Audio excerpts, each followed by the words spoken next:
This is Pet Life Radio. Let's talk pets.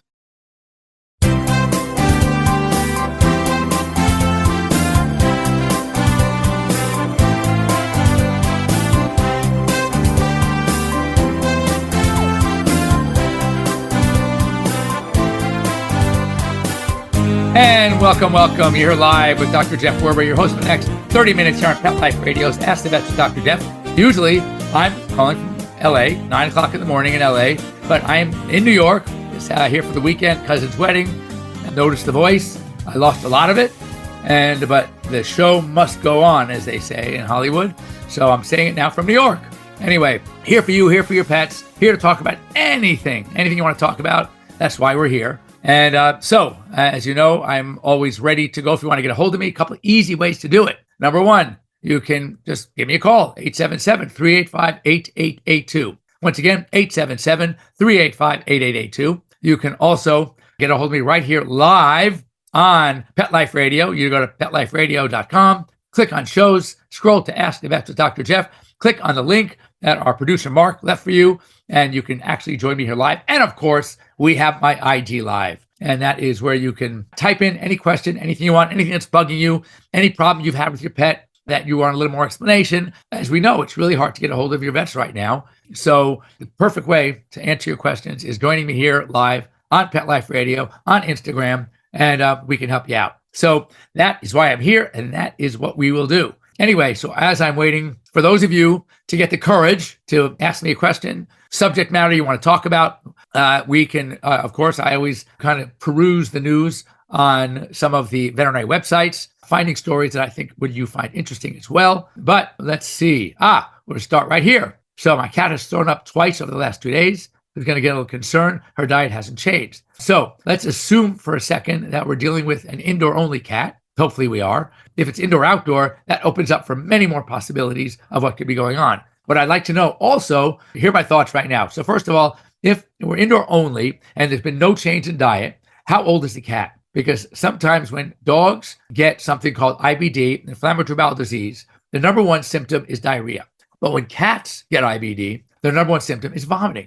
And they can otherwise be acting totally fine. They can't wait for the next meal. So one of the things we always think about is maybe an IBD. If this is out of the blue and nothing's changed, I would think of, these are the questions I would ask. Are there any plants around the house? A lot of times cats, they're not going outside eating grass, but they could be sucking on plants.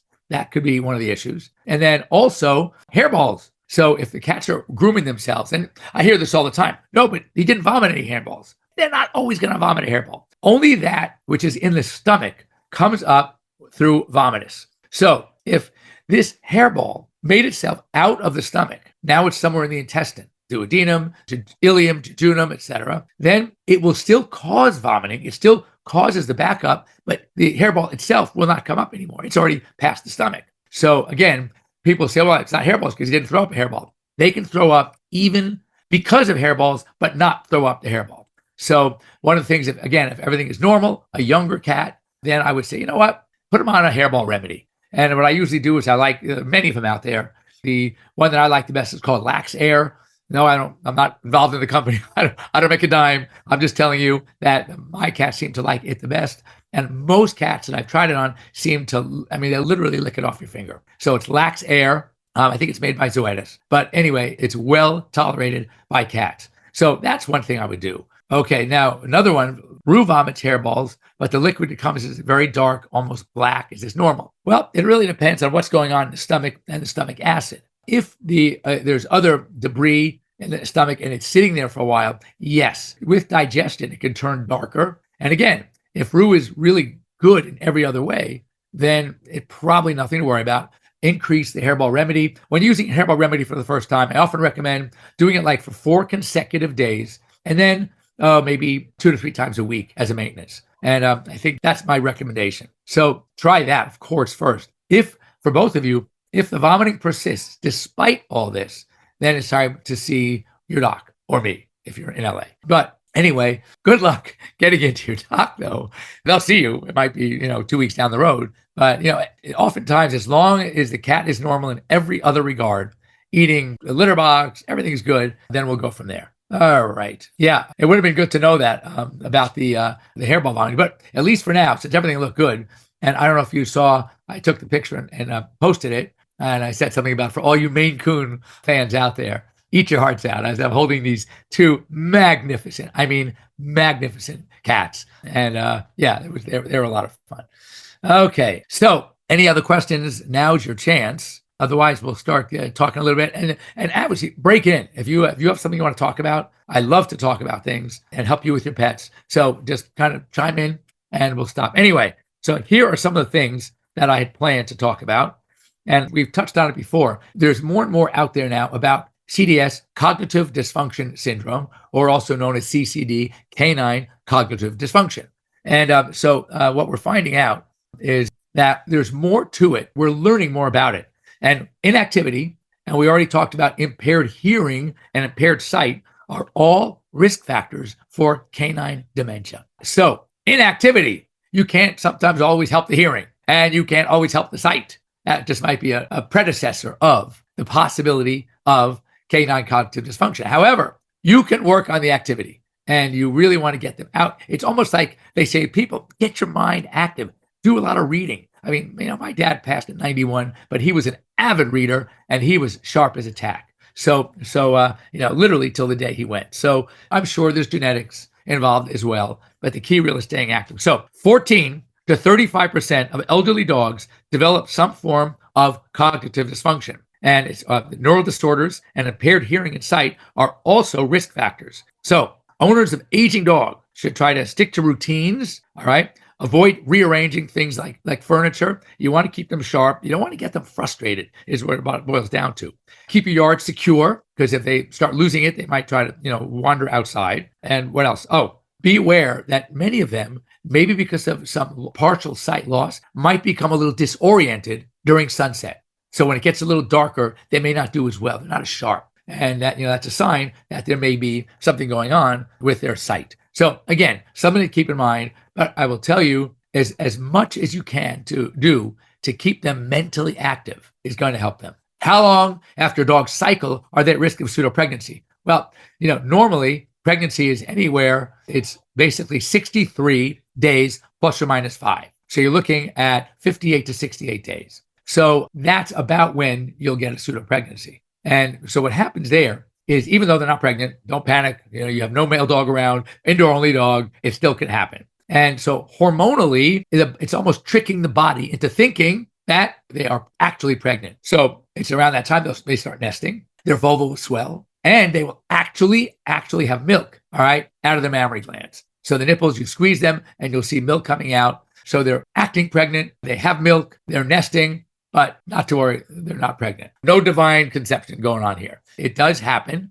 And, again, my feeling is, as you all know, that we like to have dogs have their first heats. And unless you have done a lot of homework on your own and read everything there is to read about golden retrievers, that would be the only dog that one might be able to argue that, unless they're a breeding dog, of course, that they should not be spaded or neutered. But I will tell you that I think that every other breed after the first heat, now even small breeds that we used to say, oh no, 6 months is fine before the first heat. Most of the experts that I speak with and read about are now recommending letting them all have one heat. But you still, because of breast cancer risk reduction, you want to spay them prior to that second heat, usually around 14 months. And and remember, for those of you who may not know, that dogs are not they don't cycle monthly like women. So we're talking once every 7 months. So the first heat, usually, if the dog read the book, is going to happen around 7 months of age.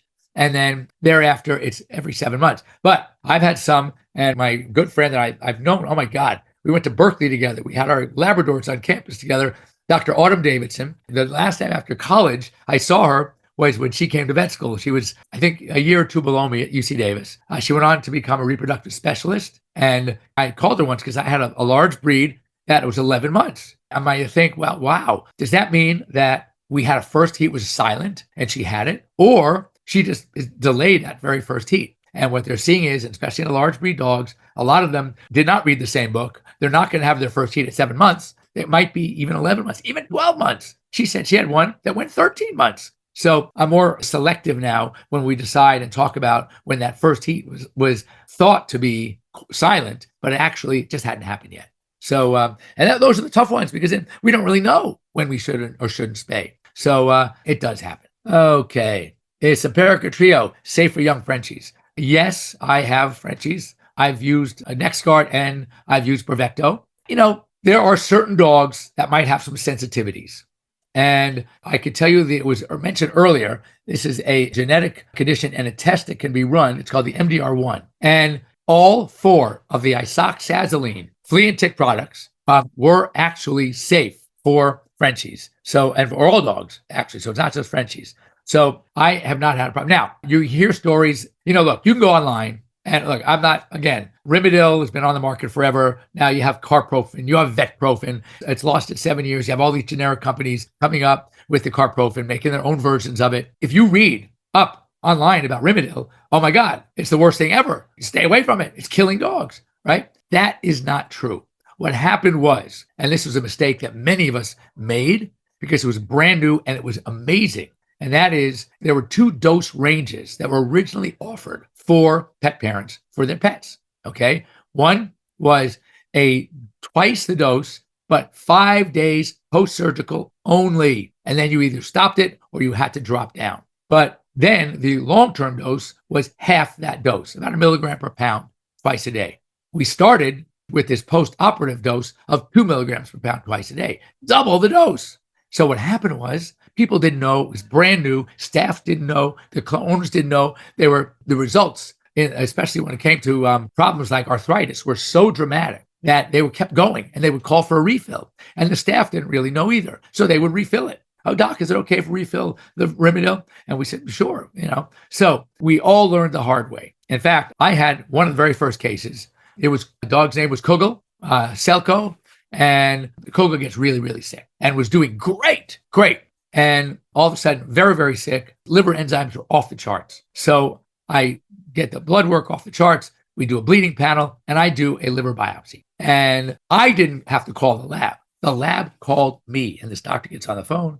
Dr. Werber, hi, Dr. So-and-so from the lab. Let me ask a question. This Selko dog, was he by any chance, or she by any chance on that new Rimadyl drug? And I said, yes.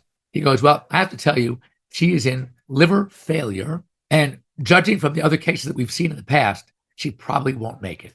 Oh my God. Well, it turns out the owner called for a refill twice. And it was in the record. The first time it was a mistake. The second time was a mistake because of the first mistake. And the receptionist, went ahead and refilled it. It had a VCPR. It was in, and it was working so beautifully. So this dog got 3 times the doses. The first 5 days, and then refilled it again. And that's all it took. So now there is no double dose. They took it off the market. It's only the 1 dose, and it's a very safe drug. Now, by the way, Kugel made it. I was one of the few cases, pulled this dog through, and that was a win. Anyway, before we go on break, I do want to say that as far as isoxazolines, those are Credelio, Simparica, NexGard, and Bravecto. Those are the 4. Very, very, very effective, very safe. But there are some dogs that had predisposition to seizures or already had seizures where some of these isoxazolines, not all 4 of them, it might be all 4, it might be 1, will end up causing the same seizure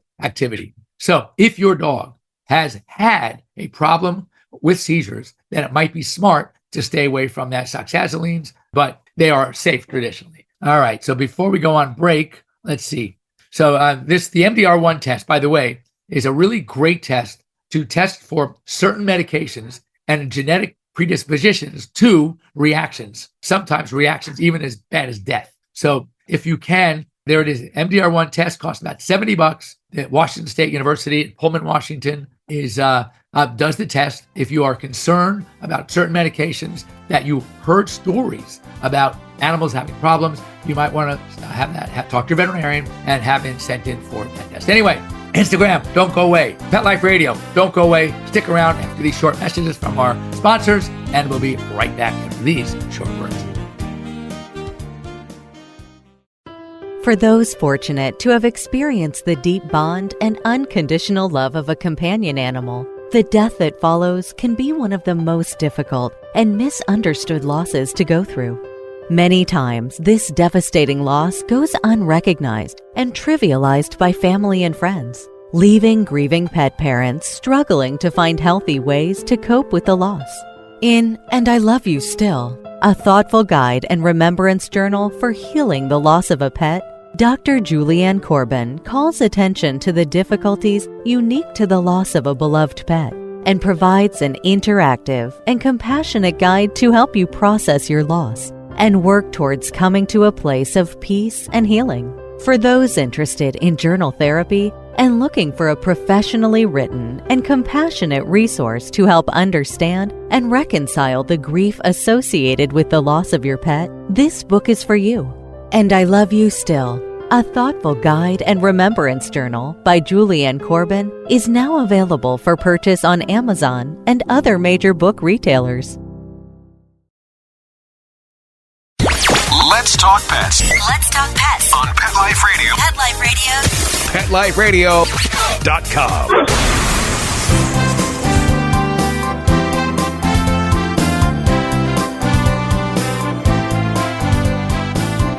And we're back live here on Pet Life Radio and on Instagram Live. I got a question in there. The question was about a 15-year-old animal going in for a blood test, which of course they should. Anything special, blood and urine, be part of it. I would even do it 15 if everything is routine. It wouldn't be a bad idea to get an x-ray. The only difference is cat versus dog. If you're doing a 15-year-old cat, in addition to your basic T4 thyroid test, you also want to do what's called a T4 by ED equilibrium analysis, because it's a more accurate test to diagnose hyperthyroidism, which is something we commonly see in older cats. And you don't want to miss it, because you can have a normal T4, but a rip-roaring T4 by ED, because T4 itself is affected by other conditions. If there's something else going on in the cat, then you can have what's called sick thyroid syndrome. So that T4 drops. So it can actually be high, but because of sick thyroid syndrome, because something else going on in the body, it could drop to normal. So you've looked at that alone and say, oh, my cat's normal. But if you do a T4 by ED, which is not affected by sick thyroid syndrome, then you can actually get the real value. Dogs, I'm less concerned, because dogs don't usually get hyperthyroidism. Now, if I suspected a dog with hypothyroidism, which is what dogs would normally get, then yes, then I would also do an ED.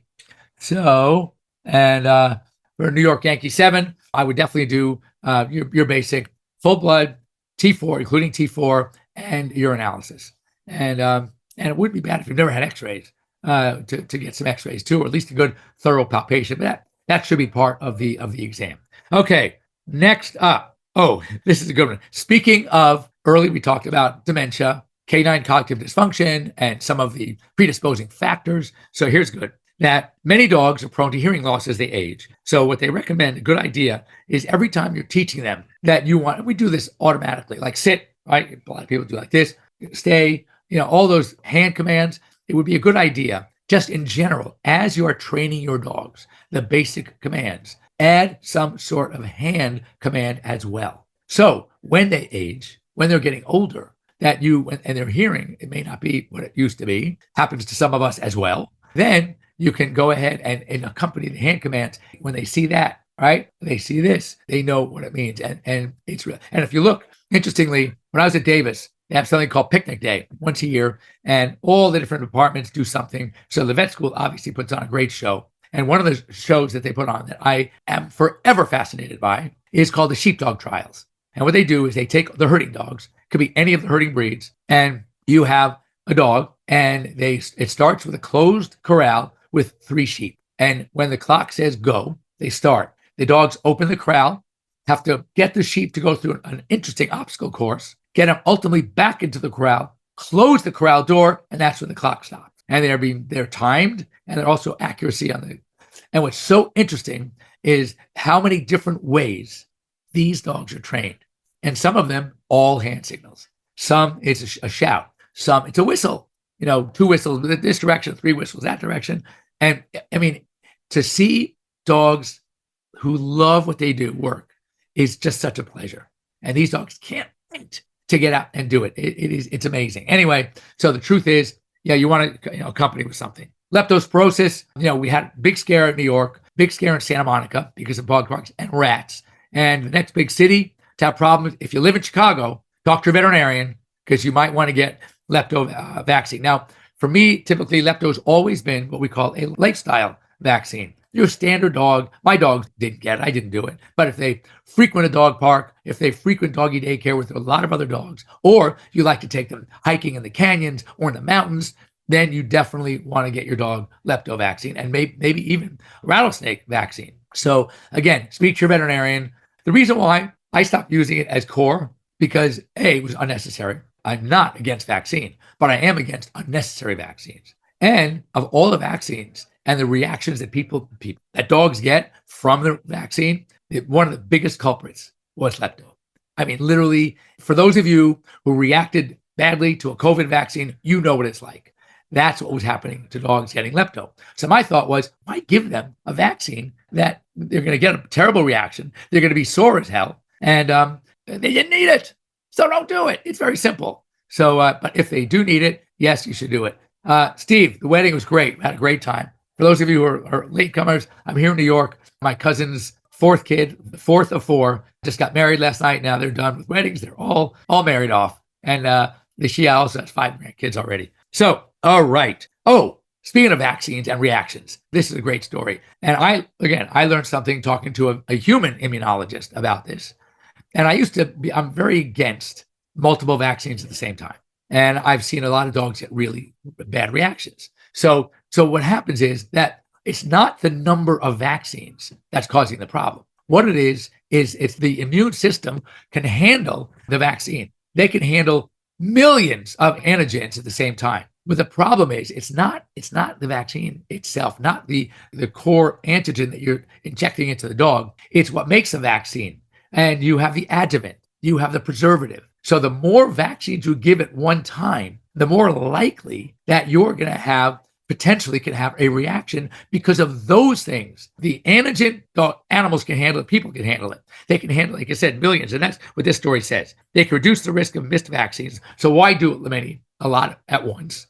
Because again, once they're there, you have the client there, you have the pet there, give them all now. You don't have to worry about them not coming back for more. When I go over with them, the risks, the pros and cons, you know what? They let me break them down because nobody wants their pet to have a bad reaction. But it's the body can handle it. If the immune system is healthy, the body can handle multiple vaccines as far as the antigen. But because adverse reactions is low in most, but when you can have an adverse reaction, the more vaccines you give, the more likely that they're going to have a bad reaction.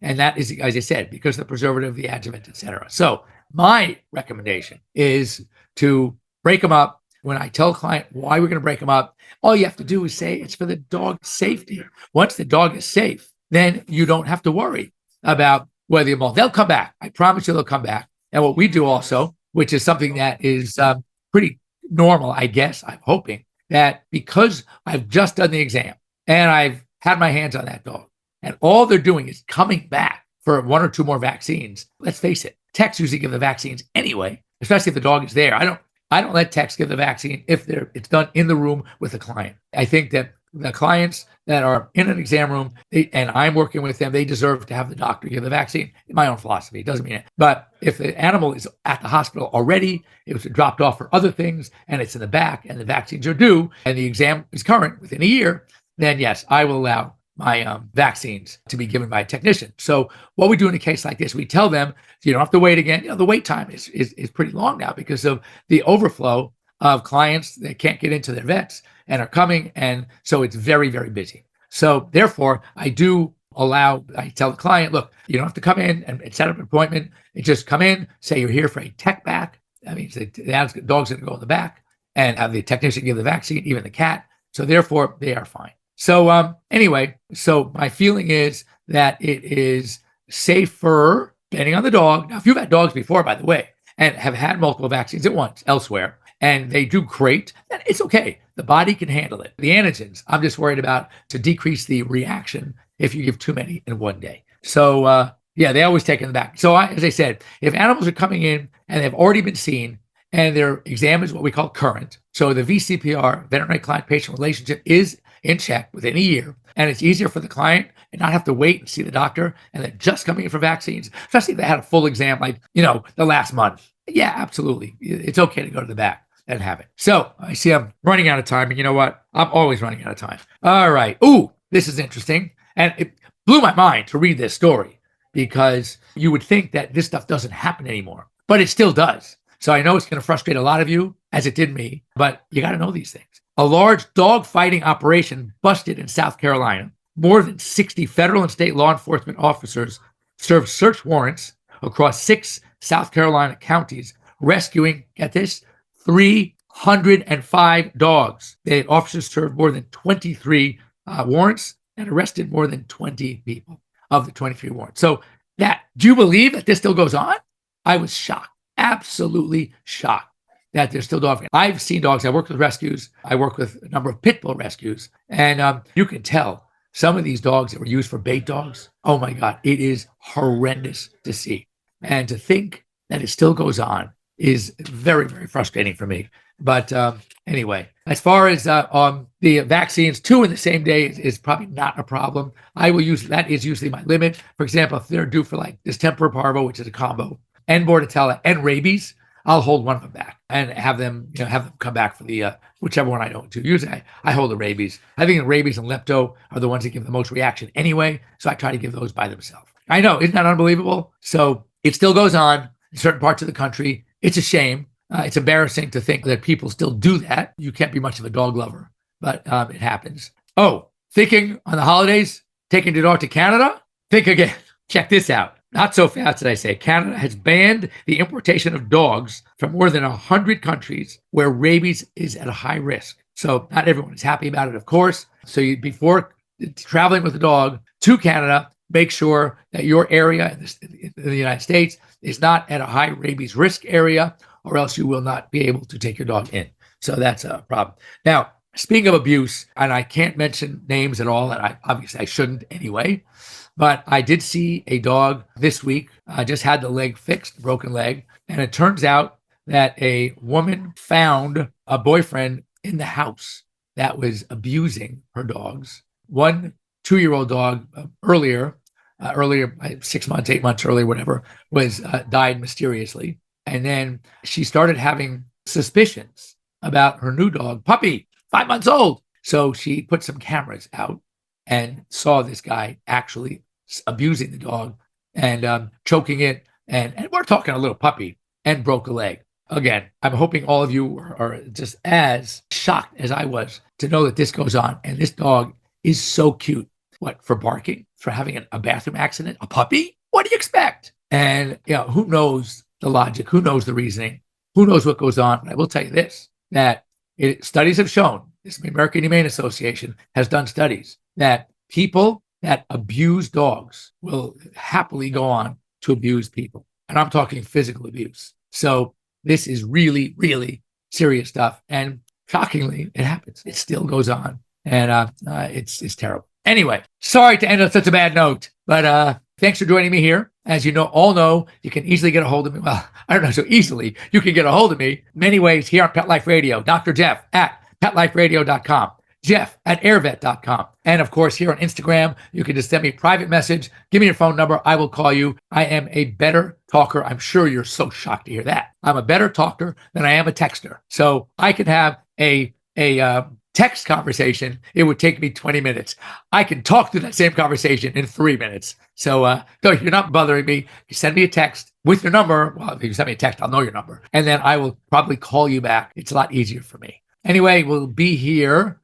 Yes, next week, same bad time, same bad channel. That's 9 of the ways. I'll be back in California. I'm heading back today. And it was great joining me here on Pet Life Radio. Again, love to answer your questions. So if you have any, please let me know. Well, most of the stuff that you've given me all is really interesting stuff that I like to share with both audiences here, because, that's the way we learn. We learn from other people's issues. And I always say, I guarantee, don't be embarrassed to bring something up, because I guarantee there are many, many, many people out there that have the same question. We're just afraid to ask. So there we are. So have a good week. And again, please get a hold of me if you need to. And that's it. I'm heading back today to LA, and I will see you all next week. Be well. Let's Talk Pets, every week on demand, only on PetLifeRadio.com.